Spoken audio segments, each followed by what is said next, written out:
Live from Fargo and serving you on TV, online, and on the go. This is Valley News Live at 5. We're extending those business closures for 10 days. That takes us through April 30th. Breaking news for you. North Dakota Governor Doug Burgum announcing this afternoon we are on the right track with stopping the spread of the coronavirus, but we aren't far enough down the track to reopen businesses in North Dakota. The governor says he's pleased with the tremendous compliance in the state, but says the business closure will remain in place for an additional 10 days through April 30th. This approach we've discussed with our legislative leaders. Either personally or my team has had discussion with with the legislative leaders of both houses and both parties today, and they support this direction. We've got mayors across the state that support this. Our healthcare systems have been in support. North Dakota has its largest single-day increase in coronavirus cases. The state health department says there are 24 new cases, bringing the total to 365. The death toll in North Dakota has not changed. It remains at 9.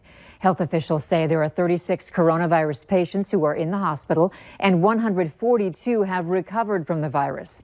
Many of the new cases are in Cass and Grand Forks counties. New at 5, the LM Wind Power Plant in Grand Forks is shut down for cleaning after a number of employees tested positive for COVID-19. A spokesperson for the city of Grand Forks tells Valley News Live the parent company of LM Wind Power stopped production at the plant. The exact number of cases isn't being released at this point. Non-essential businesses in Minnesota are bombarding Governor Tim Walz's administration with requests to open their doors again as a stay-at-home order continues because of the coronavirus pandemic. Walz recently extended that order until at least May 4th, but says his administration will look at exemptions for more businesses over the coming weeks. The Minnesota death toll is still on the rise. 8 more fatalities have been reported, bringing the total to 87. State health officials are reporting a total now of 1,809 cases. 197 people are in the hospital, and 93 of them are in the ICU. 970 people are listed as recovered. The budget axe is falling at MSU Moorhead, and dozens of employees and more than 100 students will feel the hurt. University officials are trying to remedy a $6 million budget shortfall by 2022.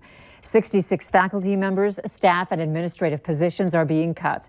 School officials say some of that will come from not filling vacancies and through early retirement incentives. The cuts will also mean the elimination or suspension of 10 programs, including advertising, public relations, international studies, and theater arts, among others. That will impact about 175 students. MSUM officials say while the coronavirus pandemic has presented some new challenges for the school, these cuts are not a direct result of the governor's stay-at-home order. We have more on this story at Valley News Live on our news app. We are still on the cool side, but we're hearing the warmer days are coming.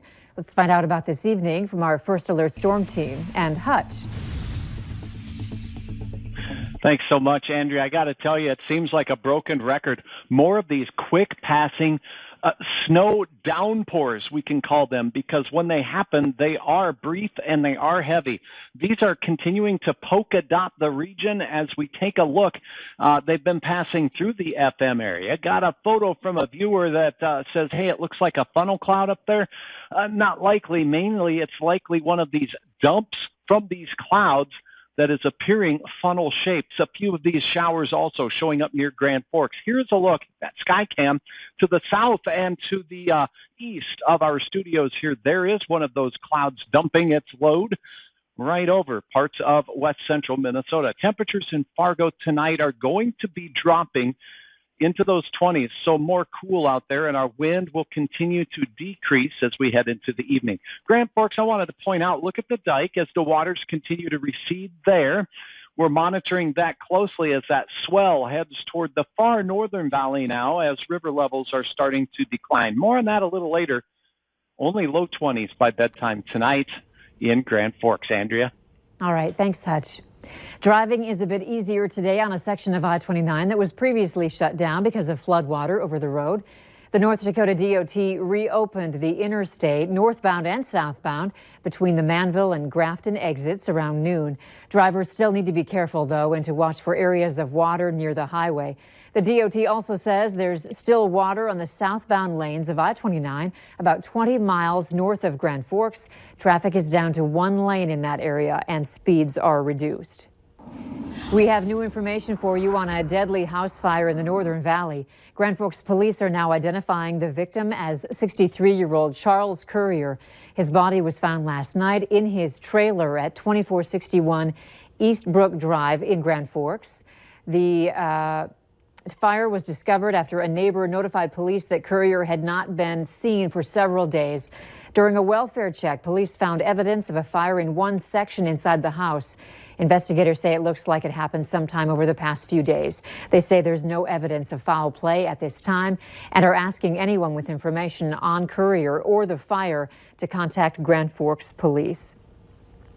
A Perham family is hurting after an Easter Sunday fire destroyed their home. David Hansen was the only one there at the time. His wife and 3 young boys had just left 30 minutes earlier. Hansen says he tried to save the family's 2 cats and dog, but heavy wind spread the fire fast and made the rescue impossible. The cause is still being investigated, but Hansen thinks their water heater caused the fire.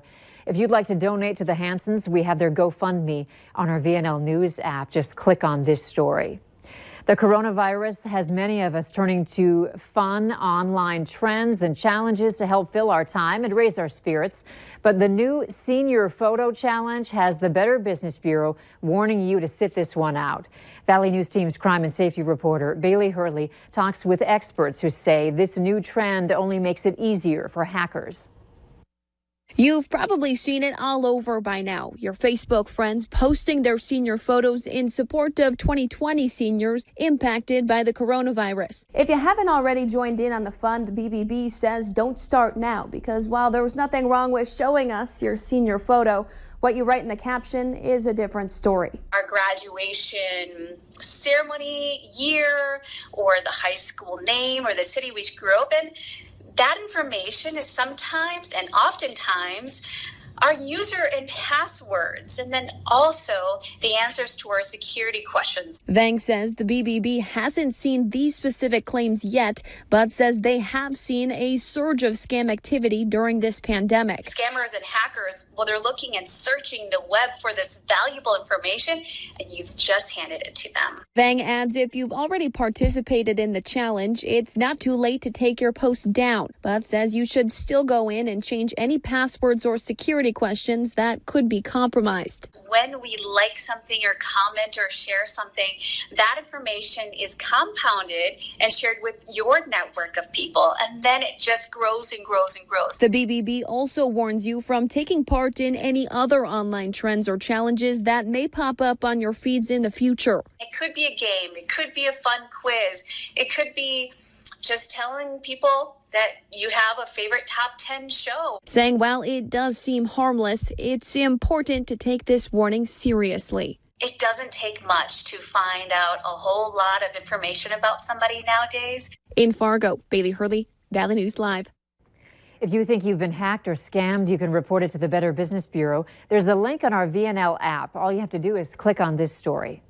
Police in a northern Minnesota city are getting a little tougher on stay-at-home rules. They're now enforcing an overnight curfew to help cut down on a spike in property crimes. It's happening in Bagley and will be in place until at least May 10th. The curfew is from 10 p.m. to 5:30 a.m. every day, including weekends. There are some obvious exemptions, including emergency responders, healthcare providers, military members, and utility workers. A lot of people are stuck at home because of the coronavirus, and it's a good time to try to kill 2 birds with 1 stone when it comes to spring cleaning. That story is 6 minutes away on Valley News Live at 5. More cold, more passing showers across the valley as we head into our Thursday. More gradual improvement. Details are straight ahead.